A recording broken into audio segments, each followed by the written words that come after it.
Phones. Yep. Lots of electronic technology.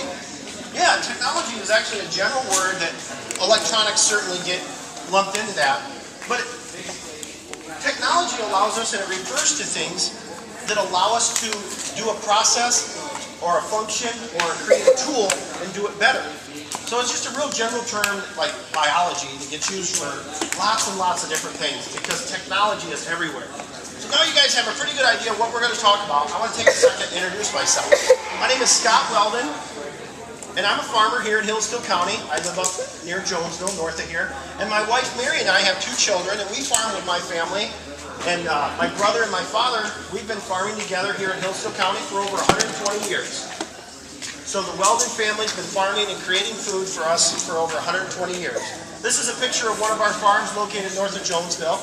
And so we're crop farmers. We typically raise corn, soybeans, wheat, and occasionally some alfalfa. But I'm going to talk about technology and show you some of the stuff on our farm that we use. And I've got some things here on the table. And we're going to kind of give you an overview of how farmers use technology to raise the food that we love to eat. So with that, we'll get started. And now, it wasn't very long ago, there wasn't a lot of technology. I mean, if you look at this picture right here, do you guys see much technology?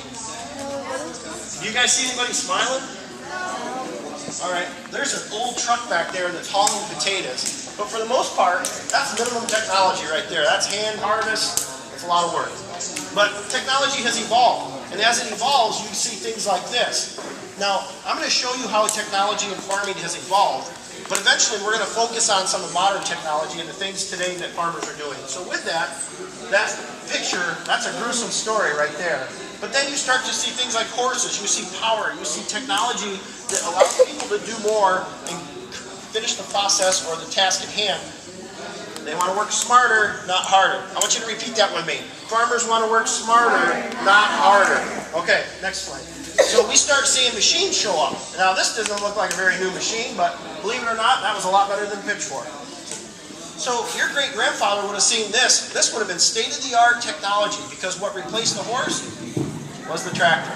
Now today this tractor would be considered an antique in a museum. But tractors have evolved with technology. And as we see them evolve, you start to see wheels. And then you see rubber tires. And then you see them get bigger. And as tractors got bigger, they started to get cabs. When I was a kid, a cab was like the greatest technology there was. And so as cabs became part of tractors, you got technology that then started getting incorporated into cab. And we're going to talk about that for a minute. The tractor cab, this is what the tractor cab looked like when I was your age.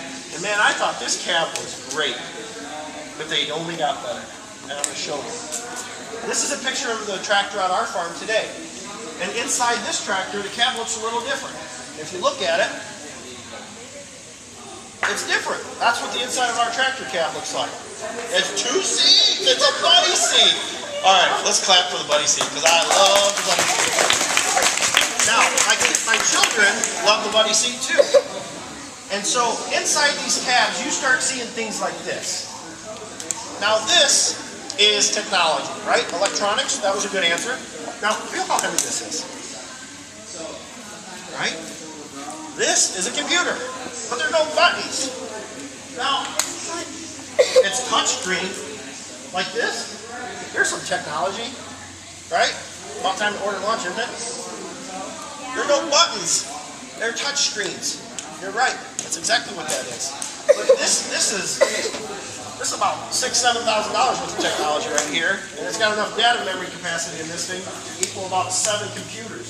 So, whoops, believe it or not, things like that have really evolved. So yes, we got cell phones. Who remembers the phones with the curly cords? Really? Good for you. I didn't think many of you knew what that was. So there's touch screens, and you look at this picture, you can see that they touch the screen. And so these touch screens, like this one that came out of our tractor, replaced this one. Now we still have one of these, but a lot of people would consider this old. This computer with buttons is old. So my point is, technology evolves, and as it evolves, we see things change. And they change so people can do more with what they already have. And that is the farmer's biggest challenge. As we get more people on Earth, our population grows. And so do our stomachs. And so the animals and the humans on Earth need food. And the farmer's job is to create the food that we need to be able to feed us. So you see all these different screens, and this is the technology in the cabs. And it's not just tractor cabs, it's other cabs. But anybody know what talks to the computer? That would be cool for like Facebook or something, but that's not why that's in the cab. What does the computer talk to? All right, well, there's these things on top of these cabs right here. What are those? What's this? This right here is a big one. All right, and this goes on the cab of my tractor. It looks like this little yellow thing. What is this? Anybody know? A satellite? I thought satellites orbited the Earth. Good guess. It talks to a satellite. This is a GPS receiver. The GPS receiver is on the tractor identifying specifically where it's at in the field at any given time. It then talks to the computer that I just showed you, which records the data for that spot in the field. Now, ironically, it's not just tractors that have GPS with receivers that talk to satellites. That's a good answer. There's things like this, which get used for making sure the ground's level if they're going to build a new house. So technology is used in all different aspects of agriculture, and they talk to satellites. So when you see this picture and you see a receiver with an antenna talking to the tractor and the things orbiting the Earth, how neat is that? Okay, you're telling me a farmer drives a tractor with a computer that has a GPS that talks to satellites. Whoa, that's some pretty good technology, isn't it? Next time you're driving down the road and you see a tractor working in the field, you can tell your mom and dad, there's a lot of technology out there. And then they'll be like, what? Like, there's a lot of technology. Farmers use technology outside of the cab too. Who can tell me what this is? What is it? A track. Well, that's some weird technology. Why do you think they put tracks on tractors instead of a wheel like this? Any idea? Yeah. Well, you already asked. Yes, you in the back. So it doesn't get stuck. Okay. Who has more traction? You or the big man in the back?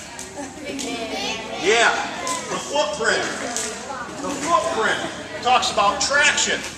All right? Traction is what you need to convert the power from the engine to move the implement. So they took some technology and they were able to take a tractor and make it do more without changing the engine.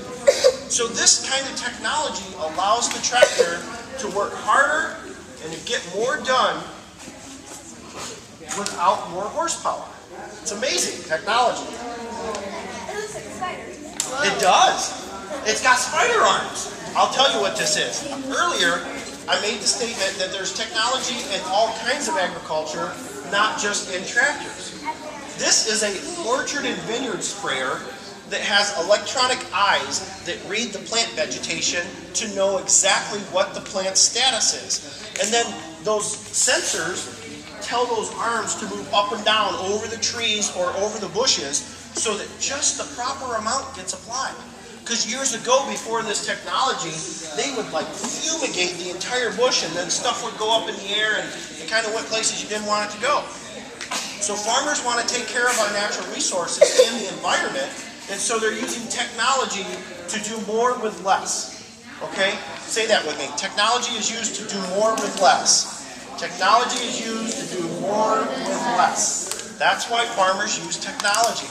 We want to be good stewards of the land. I want to take care of my family. You saw a picture of my kids. I want their drinking water to be safe. So you'd be surprised. It may not look like it from the road if you're not on a farm. There's a lot of farmers investing a lot of capital and a lot of time into using technology to do a better job. So with that, here's a modern harvester. You guys probably seen one of these. What is this called right here? Yep, that's a combine. And the combines get used around Hillsdale County all the time. Now I'm sharing this with you because there's technology right here. Remember that GPS receiver? Look, there's two of them. Those two are talking to each other so they don't run into each other. And what's unique about that is they have auto steer. They steer themselves. They stay in a straight line right next to each other like a pair of railroad tracks that never cross. Next slide. So inside our combine, this is our combine in our home, just a small scale. This is what our cab looks like. Now there's some technology in the cab, isn't there? Yep. We talked about some of the technology outside of the cab too. So I'm sharing that with you because technology is used in agriculture all over. And so here is a different kind of harvester. And you guys can read, this is a berry harvester. Raspberries, blueberries, grapes, that's what this harvests. And that machine drives over these bushes, and it's kind of like when your mom scratches your back or rubs your back. It tickles the bush, and it does it ever so gently, so just the right berries fall off. The green ones will stay on. And what's unique about this kind of harvester, it goes back over the same bush 3 days later and gets the next ripe berries. And what's really neat is the technology that's in here allows them to be harvested only when they're ripe. It has infrared eyes that kick out a stem, and it's a really robotic type machine. And then you'll see these people up here, and they actually are checking just before they go into these clamshells. You know how your mom buys the little plastic things full of berries, and they're so good to open up and eat? Well, they clean them, they harvest them, and they ship them faster than they've ever done before. And so the days of having 40 people go out and hand-pick berries are quickly becoming a thing of the past. This technology is replacing hundreds of people, and what it's doing is it ensures that you can have the fruit at its freshest moment in the grocery store to buy to take home. Next slide. So in Michigan, we also raise sugar beets. They don't raise them around Hillsdale County, but up near Saginaw, Bay City, and up in the thumb of Michigan, they raise a lot of sugar beets. This is the kind of machine that has a lot of technology that you would see in that area. How about in northern Michigan where the woods are? What is that? You know what that is? It's a timber harvester. You guys can read. Now, I thought you cut trees down with a chainsaw with a guy. Guy had a chainsaw, I thought that's how you cut trees down. Well, technology has allowed us to not just cut the tree down. That machine will grab the tree, cut the tree, tip the tree over, delimb the tree, and then cut it up in whatever length you want. And it'll do it without ever letting go. And then once it drops it, it picks it up, puts it on another machine that hauls it off to make lumber, so you can have like decks, houses, tree forks, things like that. Okay? How about this machine? Potato harvester. You know why I like this machine? It's made by a company in Michigan. That's a Michigan manufactured potato harvester. In Michigan right now there's over 70 of these. We don't raise potatoes around here, but that could actually change at some point. Potatoes like two things. They like sandy soil and they love water. Anybody see one of these going up? You do? Irrigation. You see these big sprinkler machines in fields? Well, that's the unique thing about Hillsdale County agriculture is farmers are making investments in technology, watering instruments that will allow them to produce more food with the fields that we already have. So, what kind of technology do you think they use for a sprinkler? Any guesses? A pump? Yep. They got to pump the water through it. Good answer. This picture right here was taken last year, August 10th, in one of my fields. And I love this picture for a couple reasons. August 10th, it was very dry. It's probably one of the driest severe drought conditions we've had in a long time.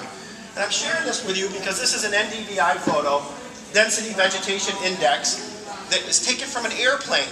This picture was taken from about 5,000 to 10,000 feet in the air. And then what it's doing, it's using a lens, you know, like the one on my camera, except it's a really powerful camera, and it's got the ability to measure the amount of moisture in the plants. Now what's telling me a story here is I had a lot of good plant vegetation and moisture in my plants here. I didn't have such good moisture around the edges. These plants died. I didn't harvest any food in that area. My point in sharing this with you is we use this data and we collect it, and then it goes into a computer touch screen like this on our irrigation. And the reason that we had these pictures taken is we wrote a prescription. We put a center pivot, and we're going to make a big circle on this field this year, and we're going to irrigate it. Now what's neat is this area is going to need more water than this area, right? Green is good, orange is bad. So when we're running our pump, we're going to be able to program our pivot to vary the rate of water that we put on. And we're doing that for two reasons. One, we don't want to waste our natural resources, because if you live next to me, do you want your well going dry? No. Okay? So farmers have to take care of the environment. They got to make sure they do a good job, and we don't want to be wasting. And so we use things like this and technology to do a better job with what we already have. Now I'm guessing that field will produce more food this year with it being watered than it did last year. In fact, I'm banking on it. So I used to measure water with this. I use this right here, a rain gauge. Now this is basically a funnel or a cup with some lines on it, and I thought that was good technology when I was your age. Today we measure rainfall with a weather station. That weather station is hooked to one of my computers, and I download data like moisture, humidity, heat degree units, wind speed, direction, and rainfall, real time 24/7. And I log that because heat degree units are a good measurement tool for knowing when you need to water. So with that, I got just a couple minutes. I want to ask you guys a couple questions because you guys have been really good. This forage harvester you guys will see too.